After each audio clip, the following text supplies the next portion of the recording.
Di balik kilau peradaban manusia tersembunyi kisah-kisah kelam tentang kota-kota yang pernah berjaya, namun kini tinggal puing. 5 nama terukir dalam sejarah bukan karena kejayaannya, melainkan karena kehancurannya yang spektakuler.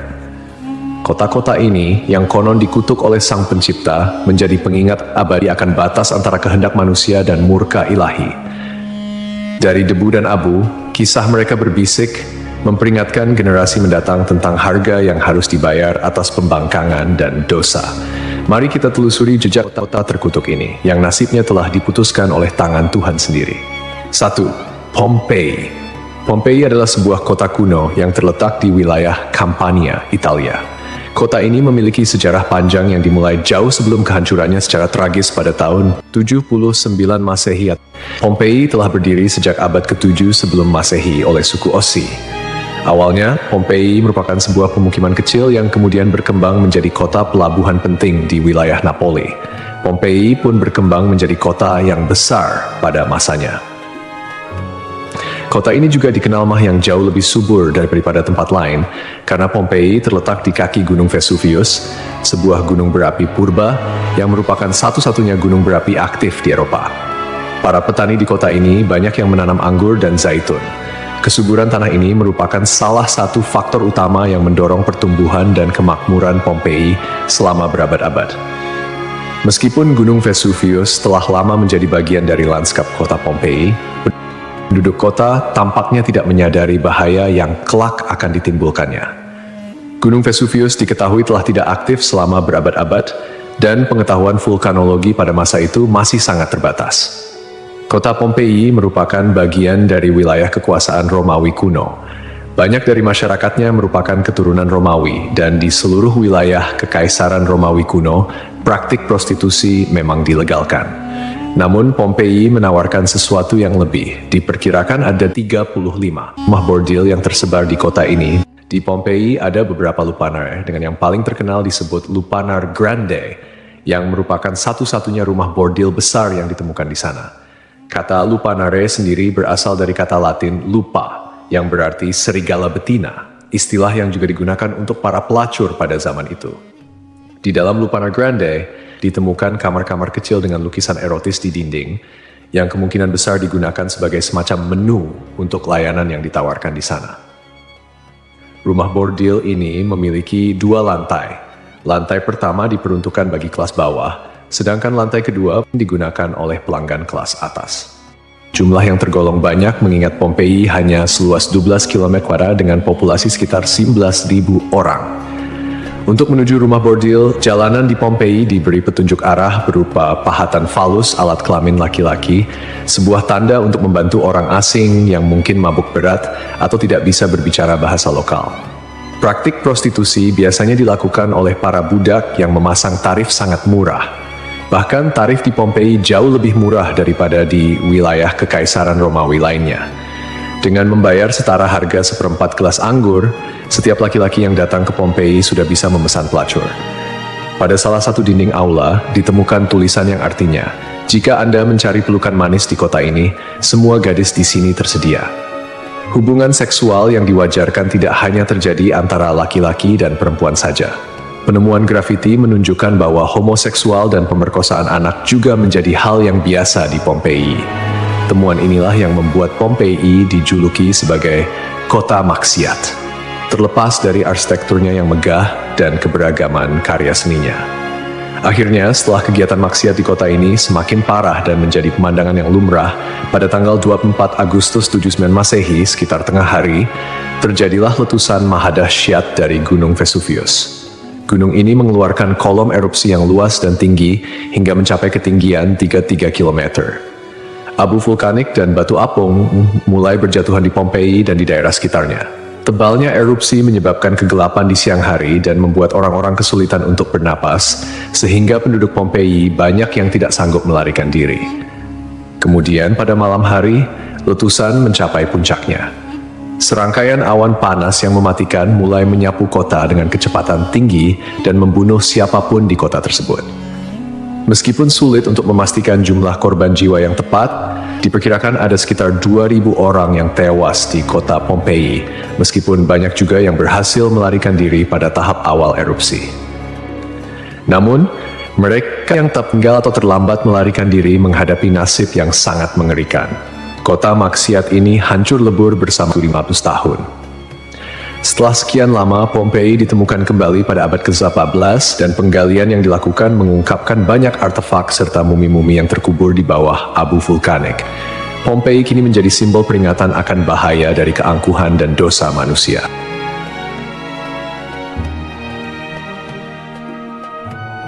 Kisah Desa Legetang. Pada suatu hari di Desa Legetang, warga melihat banyak binatang liar berkeliaran di sekitar jalan desa. Binatang-binatang ini, seperti monyet, kera, babi hutan, dan lainnya, bukan berasal dari daerah tersebut.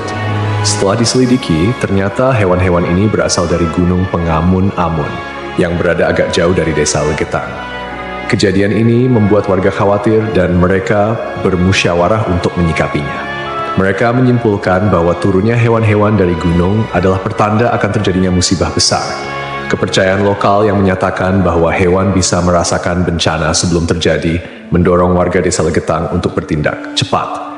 Mereka memutuskan untuk kerja bakti membuat parit di lembah Gunung Pengamun-Amun sebagai upaya antisipasi bencana, khususnya longsor. Desa Legetang terletak di dataran tinggi Dieng, Kecamatan Batur, Kabupaten Banjarnegara, Jawa Tengah. Desa ini dikenal dengan tanahnya yang sangat subur, bahkan lebih subur dibandingkan desa-desa lainnya di sekitarnya. Sebagai contoh, jika semangka yang ditanam di desa lain hanya mencapai berat sekitar 6 kg, semangka yang ditanam di Legetang bisa mencapai 10 hingga 12 kg. Setelah parit selesai dibuat, kehidupan di desa kembali normal. Desa Legetang adalah desa yang makmur, hanya sedikit orang miskin di sana. Banyak saudagar kaya yang hidup mewah dan uang sering dihamburkan untuk hiburan. Setiap malam, mereka sering berjudi dan mengadakan berbagai hiburan yang tidak pantas, seperti kesenian lengger yang kadang berujung pada tindakan asusila. Kesenian ini yang hanya dilakukan di desa tersebut menjadi simbol betapa jauhnya masyarakat desa ini dari nilai-nilai agama dan moral. Setiap malam, penduduk Desa Legetang terlibat dalam berbagai bentuk kemaksiatan, termasuk perjudian, mabuk-mabukan, dan seks bebas. Mereka yang tidak terlibat dalam perilaku ini tampaknya membiarkannya, seolah-olah itu adalah hal yang wajar. Beberapa sumber melaporkan bahwa tingkat kemaksiatan di desa ini sangat tinggi, dengan beberapa laporan ekstrem seperti hubungan seksual antara anak dan ibu kandung. Desa Legetang mengalami hujan yang sangat lebat. Cuaca ekstrem ini disertai dengan petir yang menyambar-nyambar dan suara guntur yang menggelegar di langit yang gelap. Tiba-tiba, terdengar suara ledakan yang sangat keras yang dapat didengar hingga ke desa-desa di sekitarnya. Bukan paginya, setelah badai reda, penduduk desa-desa tetangga terkejut mendapati bahwa Desa Legetang telah tertimbun tanah dari puncak Gunung Pengamun-Amun. Tragedi ini menelan korban jiwa 351 orang, termasuk bayi dan balita. Hanya satu orang yang berhasil selamat, yaitu seorang pemuda bernama Suhuri yang sedang berada di luar desa saat kejadian. Secara logika, sulit untuk memahami bagaimana Desa Legetang bisa tertimpa longsoran dari puncak gunung yang jauh dan terpisah oleh lembah serta perkebunan. Penduduk desa telah membuat parit sebagai antisipasi terhadap longsor, tetapi bencana ini tampaknya melibatkan fenomena yang tidak bisa dijelaskan dengan mudah. Ada yang berpendapat bahwa kejadian ini adalah azab dari Allah, karena tidak dapat dipahami secara rasional. Ashabul Ras. Ashabul Ras adalah sebuah kaum yang hidup pada zaman dahulu. Kisah mereka disebutkan dalam Al-Quran sebagai salah satu kaum yang mendapat azab dari Allah Subhanahu wa Ta'ala.